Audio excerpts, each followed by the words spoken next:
আরেকটা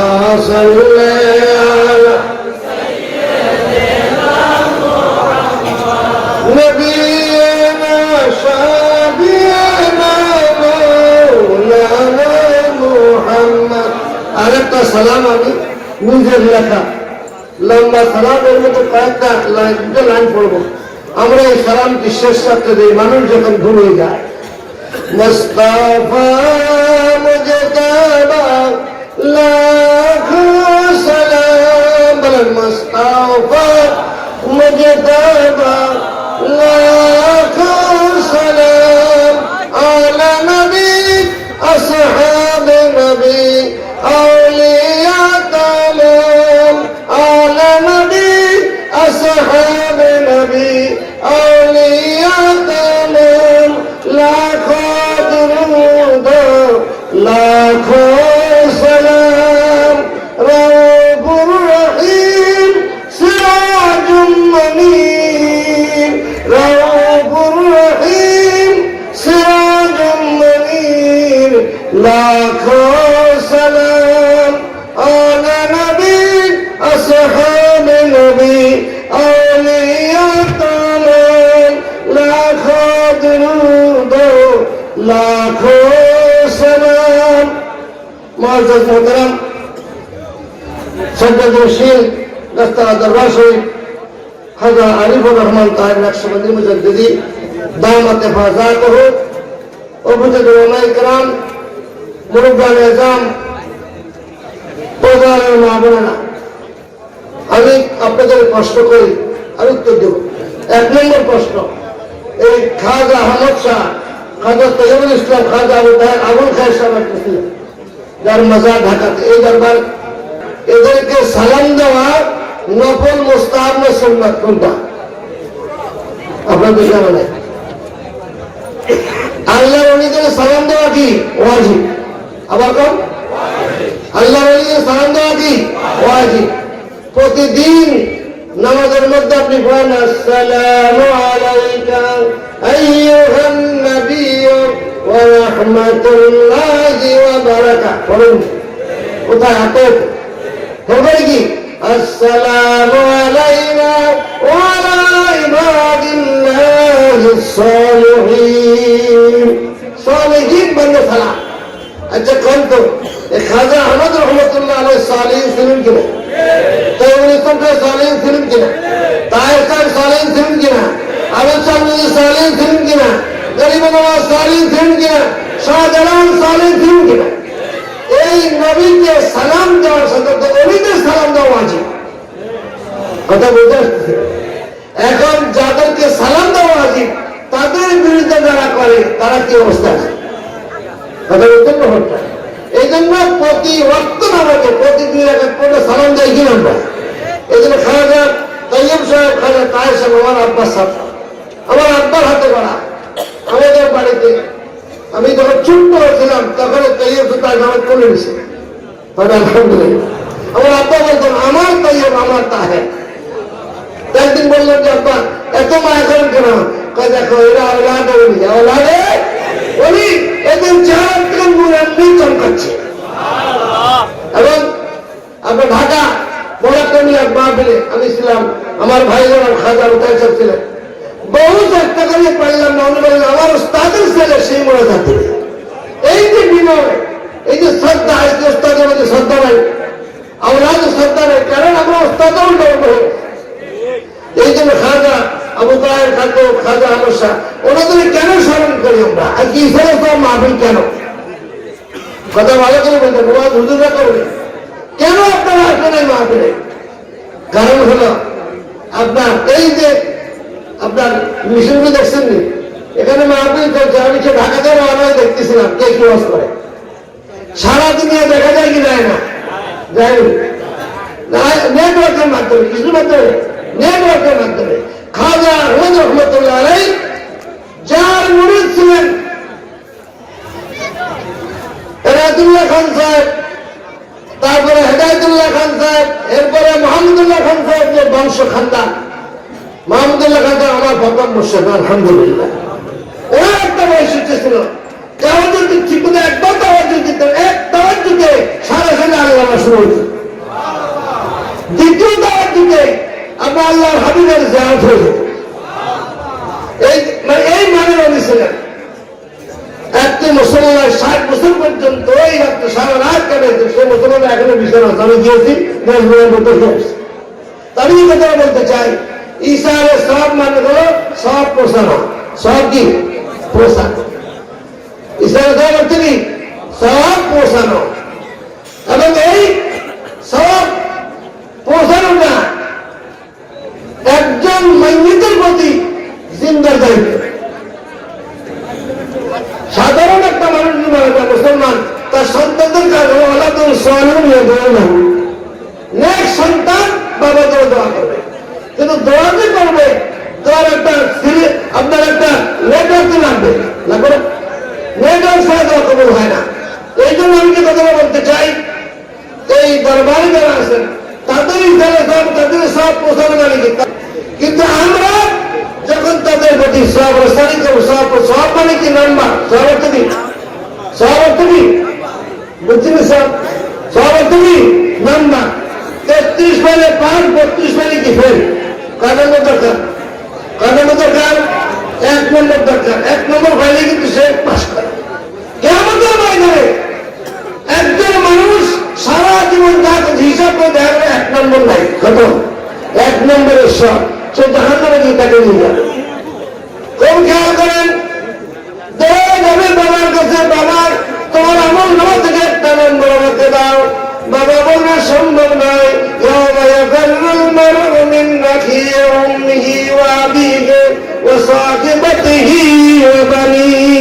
সেটা কেন করার সময় নেই। বাবার কাছে যাবে, বাবা বলবে 1 নম্বর দেওয়া যাবে না, ভাই বলবে 1 নম্বর দেওয়া যাবে না, তার স্ত্রী বলবে 1 নম্বর দেওয়া যাবে না, কেউ 1 নম্বর দিতে রাজি হবে না। বলে সবাই নফসি নফসি করে খেলবে। আর খাজা আহমদ শাহ মুরিদ যারা, সে যখন হুজুরের কাছে যাবে, তিনি বলবেন ইয়া রাসূলুল্লাহ, ইয়া হাবিবাল্লাহ, আপনার মহব্বতে এই মুরিদ এখন বিপদে পড়ছে, আপনার কদমে আমি সবর্দ করলাম। সেদিন এই বায়াতের কারণে, এই মহব্বতের কারণে বাবা সাহায্য করবে না, ছেলে সাহায্য করবে না, জামাই সাহায্য করবে না, দলের লোকরা কেউ সাহায্য করবে, সাহায্য করবে খাজা আহমদ রহমতুল্লাহ। কথা বুঝতে হবে। এটা নেটওয়ার্ক লাগবে। ঈসা আলাইহিস সালাম প্রত্যেক দিনের কাজ, বাবার জন্য দোয়া, মায়ের জন্য দোয়া, উস্তাদ পীরের জন্য, আর এসব অনেকের দোয়া ফজিলত কি, যত হাজার মানুষ এখানে শরীর হয়েছেন সকলের নাম্বার হুজুর আল্লাহ জমা করবে, সুবহানাল্লাহ।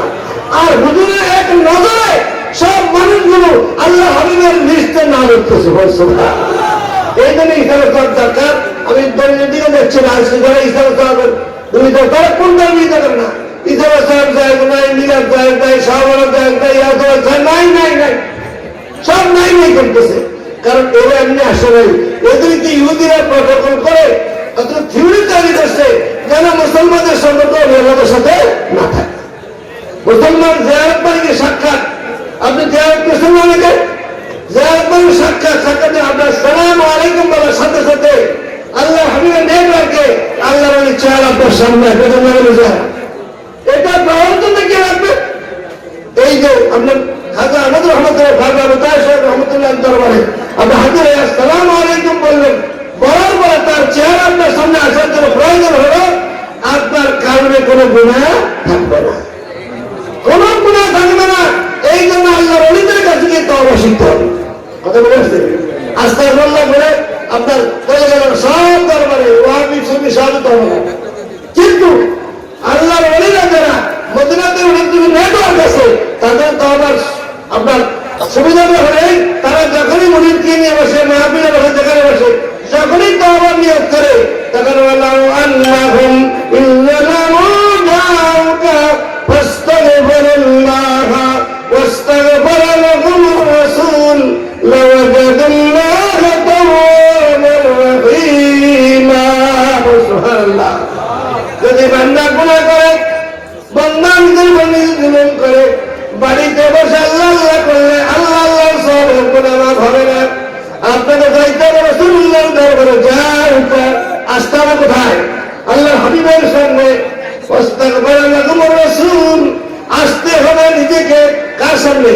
হাবিবের সামনে।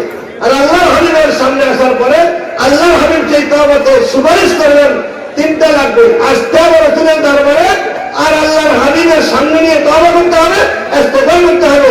আল্লাহর হাবিব তাকে সুপারিশ করলেন, তিনটা একত্রিত হলে ওয়াজাদাল্লাহা তাওয়াবার রহিমা, আল্লাহকে তওবা কবুলকারী এবং মেহেরবান প্রভু। সুবহানাল্লাহ।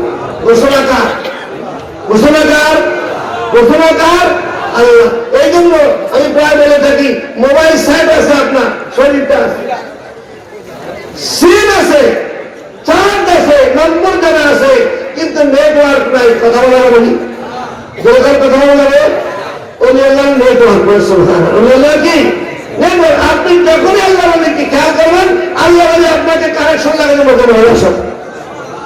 এবং একবার যদি রাসূলের পাকের চেহারা মোবারক দেখা যায়, লা তামাসসান্না মুসলিমান মিন নারি, আল্লাহর হাবিব বলেন, তিনি যেন হাদিস, যেই বান্দা, যে আল্লাহর বান্দা আমি মুহাম্মদ রাসূলুল্লাহ সাল্লাল্লাহু আলাইহি ওয়াসাল্লামকে একবার দেখলো, তাকে জাহান্নামে স্পর্শ করবে না।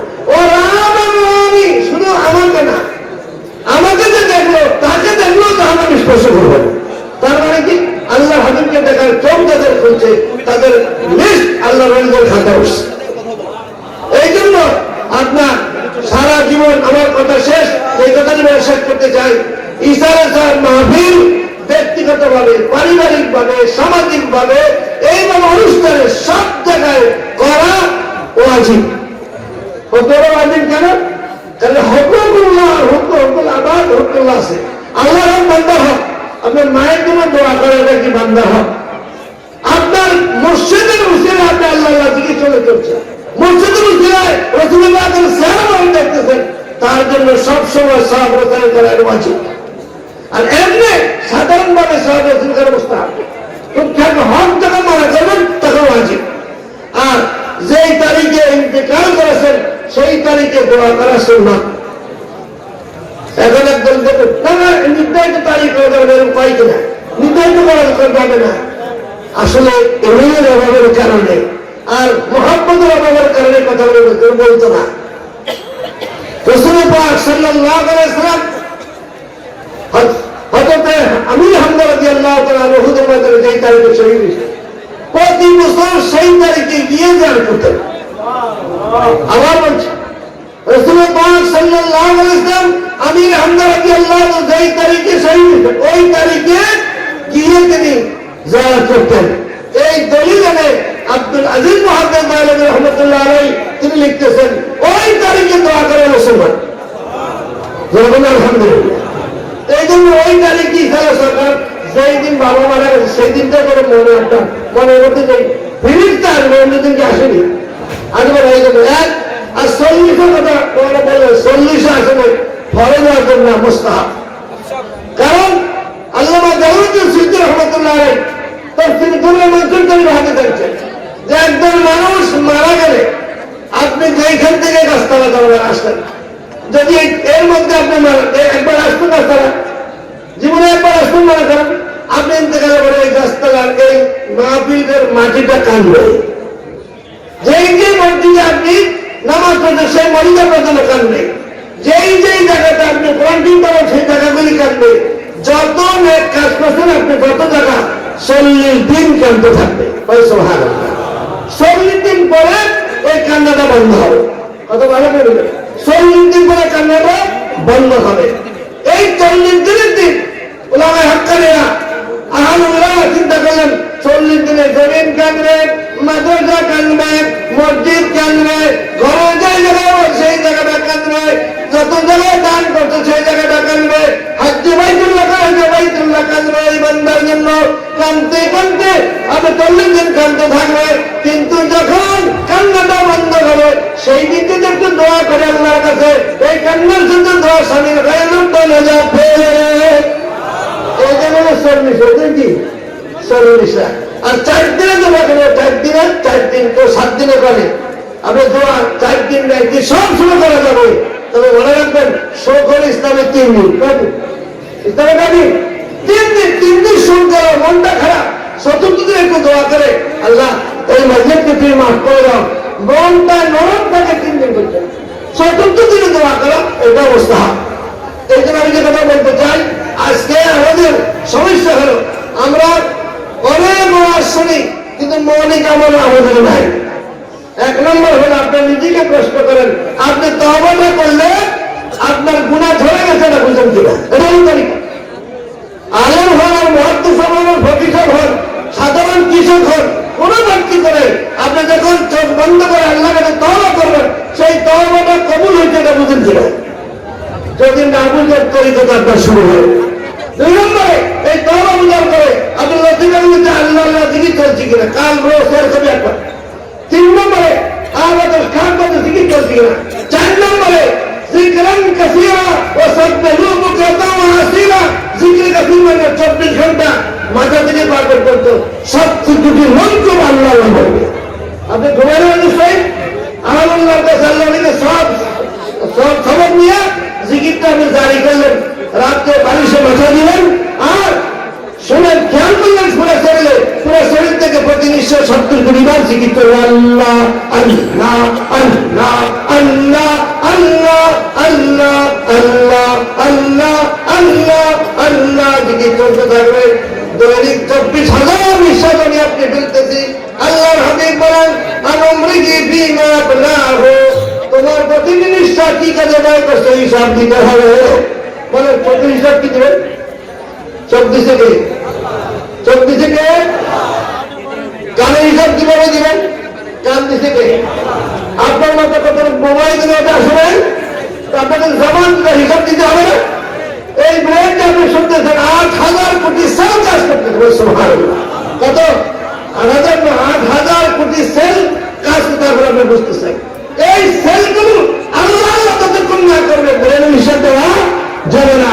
এই হার্টের মধ্যে কালবের মধ্যে 7টা স্তর আছে, মাঝখানে একটা কি পয়েন্ট বিন্দু আছে সেটা হলো ফুয়াদ। ইন্নাস সামিআ ওয়াল বাসারা ওয়াল ফুয়াদা কুল্লু উলাইকা কানা আমরু মাসউলা।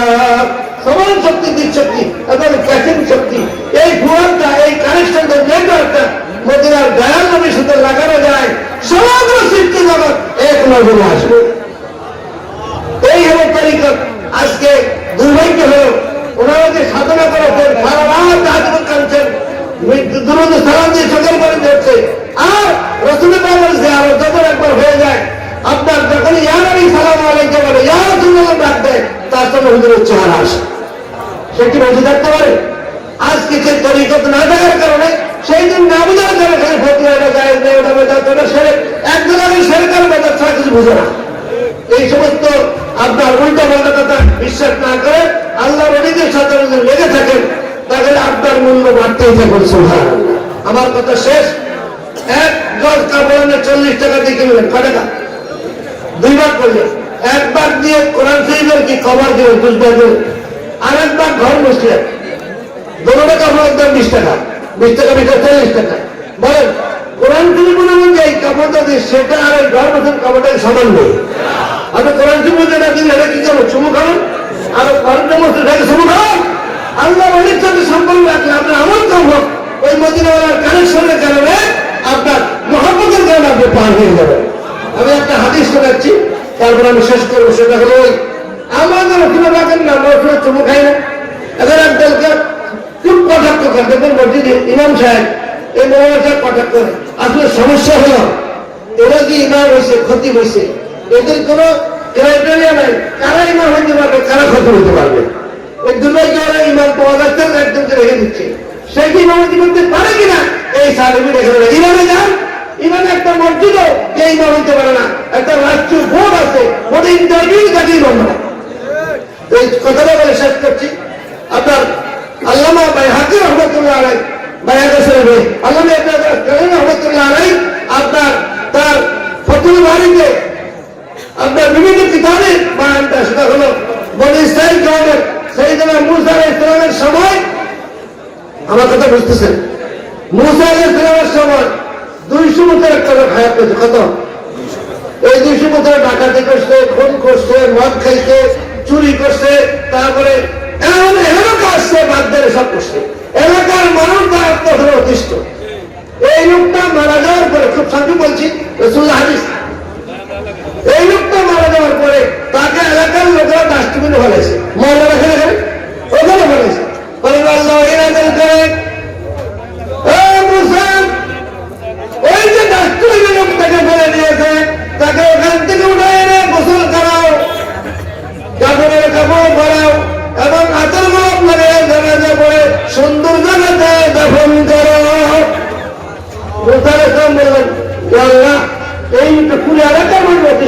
বছরে এমনও খারাপ কাজ সে করে নাই। এই লোকটা ডাক্তারই বলছে আমি তাকে কি জন্য আন্দোলন করলে তো পাবলিক আমাকে ছাড়বে না। দেখো সে চুরি করছে, ঠিক আছে, এটা কবরে করেছে, সে মদ খাইছে, সে ব্যবচার করছে, সে মানুষের মাধ্যমে সব করছে, ঠিক আছে, কিন্তু এই লোকটা তৌরাত কিতাবে যেই জায়গায় আমার হাবিবের নাম মোবারক আছে ওই জায়গায় চুমু খেত। আমার হাবিবকে নাম মোবারককে চুমু খাওয়ার কারণে সারা জীবনের 200 বছরের যত পাপ আছে সব আমি আল্লাহ মাফ করে তাকে জান্নাতি ঘোষণা করছি। মুসা আলাইহিস সালাম কি করলেন? ওখানে উঠে এনে তাকে সুন্দর করে গোসল করাইয়া, কাফন করাইয়া, আতর লাগাইয়া, নিজে জানাতে ভরাইয়া কাফন। এক নামকে মহব্বত করে বাবা, মহব্বত ছাড়া বারবার কোন সুযোগ নাই। আল্লাহ তাআলা আমাদেরকে তৌফিক দান করুন। এই দরবাজারে আসলে আমি বলবো আবেগে হবে না, আবেগে হবে না। আপনি যদি বায়াত যেই দরবারে বায়াত হন সেই মসজিদের সাথে যোগাযোগ করে আপনাকে তওবা বুঝতে হবে, জিকির সঙ্গে আনতে হবে, রাসূলকে দেখার আয়না ফিট করতে হবে। তাহলে দেখবেন খাজা আহমদ এই মাজার থেকে যে নূর উঠতেছে এটা তো আপনি দেখছেন না, এটা নূর উঠতেছে প্রায় তো বুঝে যাচ্ছে, এটা দেখতে হবে। আমার ছোট ভাই রফিক সেই মাদ্রাসার ইন্তেকাল করেছেন, অত্যন্ত আশিক ছিলেন, একটা সংগঠক ছিলেন। আলী বরাবর তাহারি হুজুরের ডান হাত ছিলেন, আজকে চলে গেলেন। আল্লাহ তাআলা তার জান্নাত নসিব করুন এবং রাসূলের পাক যেন কবরে নিশ্চিত করেন। মেয়ে কোনটা বলবো যে রাসূলের আশিক হয়ে দুনিয়াতে রাসূলের মেয়েকে দেখবে। যখন শুরু হয়ে যাবে লোকটার সঙ্গে আল্লাহ জিকির করছে, শয়তান থেকে স্পর্শ করবে না, সাথে সাথে আল্লাহর হাবিবের চেহারাটার সামনে এসে যাবে। হুজুরে পাকের চেহারা দেখতে দেখতে তার ইন্তিকাল হবে, মৃত্যু করতে কোনো খবর থাকবে না। কবরের শোনের সাথে সাথে আল্লাহর হাবিব কবরে পৌঁছে যাবেন এবং যখন ফেরেশতারা কষ্ট করতে হবে আল্লাহ হাবিব খাবারের ধরো ওকে আমি চিনি, সে আমাকে চিনি, কষ্ট করার দরকার নাই। আমরা সেই মৃত্যু চাই না, সেই মৃত্যু চাই না। রসুল পাক আমাদেরকে নিশ্চিত মৃত্যু কারা কারা চাই? হাজার নারায়ণ তাকবীর, সেই মৃত্যু চাইতে হবে। বেশি বেশি দরুদ সালাম দিতে ঘরে ঘরে বিরাট করতে হবে। হুজুর দাওয়াত দেওয়া লাগবে না, নিজে নিজে বিরাট করে, নিজে বাচ্চাদের বিরাট করে, ঘরে ঘরে প্রতি মাসে করবেন একটা বিরাট দিবেন, হুজুরের জীবনে আলোচনা করবেন, আল্লাহ ওলির দরবারে এসে ফায়দার বরকত দেবেন, তাহলে হুজুরকে পাওয়া যাবে। আল্লাহ হাবিবকে পানলে কিছু পাবে, আল্লাহ হাবিবকে পাচ্ছেন কিছুই দরকার হবে না। রব্বুল আলামিন সেই ক্ষমতা হাবিবকে দিয়েছেন, জান্নাতে আপনাকে যেতে কোনো দাম পাইতে হবে না। আল্লাহ হাবিব দরবারে গেলেন, সুবহানাল্লাহ। এই কারখানা দরবারের সাথে সম্পৃক্ত তারা বর্তমান গতিশীল খাজা আরিফ তাহেরি আল্লাহ কারীম আল্লাহ রবি আল্লাহ সেই হিসেবে একটু ভক্তি শ্রদ্ধা রাখবেন, দরবারে খেদমত করবেন এবং যারা বায়াত করেন তারা সবাই আদায় করবেন করে অন্ততকে ইন্তেকাল আল্লাহর হাবিবকে আসসালাতু ওয়াসসালামু আলাইকা ইয়া রাসূলুল্লাহ ফজলতে ইয়া নবী সাল্লাল্লাহু আলাইহি বলতে মুহাম্মদ কানা রাসূলুল্লাহ সাল্লাল্লাহু আলাইহি ওয়াসাল্লাম হুজুরের চেহারা দেখাবো। যদি না দেখেন তাহলে তরিকত মুখে হবে, আসল তরিকত হবে না। যে মুহাদ্দিস কানা রাসূলুল্লাহ সাল্লাল্লাহু আলাইহি ওয়াসাল্লাম হুজুরের চেহারা দেখে না, সে কিসের মুহাদ্দিস? এই জন্য সেই লাইনে আপনি সহযোগিতা আমাদের তৌফিক দান করুন, আমাদের দোয়া করবেন। আমার তৌফিক ইল্লা বিল্লাহ। আসসালামু আলাইকুম।